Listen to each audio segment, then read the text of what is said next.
Bonjour à tous, ravi de vous retrouver sur Médian cette semaine dans Hebdo Afrique. Dans la rubrique Invité, nous serons au Sénégal où le Conseil constitutionnel a publié la liste définitive des candidats à la présidentielle du 25 février prochain. Une liste de 20 prétendants à la magistrature suprême qui fait couler beaucoup d'encre.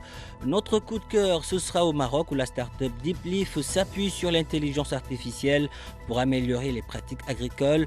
Mais avant de développer tout cela, revenons sur les faits marquants de l'actualité africaine de la semaine et c'est tout de suite dans votre rubrique Round. C'est dans un contexte de concurrence croissante entre les grandes puissances et d'instabilité persistante au Sahel que le secrétaire d'État américain Anthony Blinken a entamé ce lundi une tournée d'une semaine sur la côte ouest de l'Afrique. Objectif affiché, faire le suivi des promesses engagées lors du sommet États-Unis-Afrique il y a un peu plus d'un an. Mais Washington veut aussi contrer l'influence croissante de la Chine et de la Russie sur le continent. Le Cameroun a lancé en début de semaine une vaste campagne de vaccination des enfants contre le paludisme. C'est une première sur le continent après la phase pilote qui avait été menée dans 3 autres pays. Et pour l'Organisation mondiale de la santé, c'est une étape historique dans la lutte contre cette maladie parmi les plus meurtrières chez les enfants africains. Direction à présent Kampala, la capitale ougandaise où s'est refermé cette semaine le 3e sommet du Sud. Ne laisser personne de côté, c'est le thème qui a été retenu. À cette occasion, le Maroc a plaidé pour une réforme du G77. Omar Hilal, le représentant permanent du Royaume auprès de l'ONU, en a profité pour mettre en avant les projets structurants lancés par le Maroc au service de l'intégration africaine. C'était tout pour ce round-up à présent. Place à l'invité d'Hebdo Afrique. Au Sénégal, le Conseil constitutionnel a publié la liste définitive des candidats à la présidentielle du 25 février prochain. Ils seront 20 à se lancer dans la course à la magistrature suprême. Une liste qui fait couler beaucoup d'encre car des poids lourds de l'opposition y ont été écartés. Pour en parler, nous sommes avec Papa Ousmane Chow, doctorant, chercheur en sciences politiques. Bonjour Papa Ousmane Chow, merci d'avoir accepté notre invitation. Bonjour Monsieur Diouf et merci pour l'invitation. Papa Ousmane Diop qui est en direct de Dakar. Alors, je le disais, 20 candidats à la présidentielle, une première au Sénégal. Est-ce une bonne ou une mauvaise nouvelle pour la démocratie? Alors, le fait qu'il y ait 20 candidats à l'élection présidentielle, a priori, c'est une bonne nouvelle pour la démocratie. Mais quand même, il faudrait s'interroger sur beaucoup de choses qui ont eu lieu avant la publication de la liste définitive des candidats devant concourir à l'élection présidentielle. Comment est-ce qu'on peut évaluer l'état d'une démocratie d'un pays comme le Sénégal si le principal opposant de l'opposition politique n'est pas en mesure de participer à ces élections? Ça, c'est une première interrogation. Ensuite, il y a le fait que le processus électoral, notamment au niveau des parrainages, a suscité beaucoup d'interrogations et beaucoup de critiques émanant de l'opposition politique. Ça, ce sont des interrogations qui sont légitimes par rapport à la vitalité de la démocratie au D'accord. niveau du Sénégal.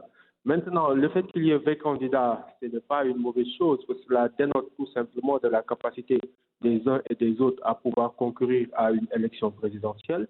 Papa Ousmane, cette liste, Oui. je le disais, elle fait couler beaucoup d'encre. L'opposant Ousmane Sonko, aujourd'hui derrière les barreaux, n'y figure pas, mais il peut compter sur son plan B.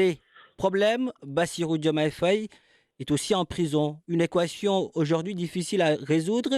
Est-ce qu'il pourra sortir pour aller Mhm. courtiser la voix des électeurs? Oui, en vertu de la Constitution et du principe d'égalité des candidats, il est préférable que le candidat Bassirou Diomaye Faye puisse recouvrir la liberté, bénéficier d'une liberté provisoire pour pouvoir participer au jeu électoral. Parce que rappelons-nous qu'il n'a pas encore été jugé, qu'il est encore présumé innocent Mhm. et que les conditions de son arrestation et de sa détention font toujours l'objet de débats auprès de nombreux juristes parce qu'ils considèrent que voilà, l'ensemble des dispositions de la loi pénale n'étaient pas forcément respectées. Donc il se pourrait qu'il batte campagne. Absolument. Si le procureur n'y oppose pas, en tout cas, ces avocats ont déposé une demande de liberté provisoire. Maintenant, il reste au procureur de s'y opposer ou pas. Papa Ousmane Chow, merci pour toutes ces précisions. Merci d'avoir répondu à nos questions. Merci beaucoup, M. Diouf. Et dans le coup de cœur de cette semaine, nous allons parler d'agritech au Maroc.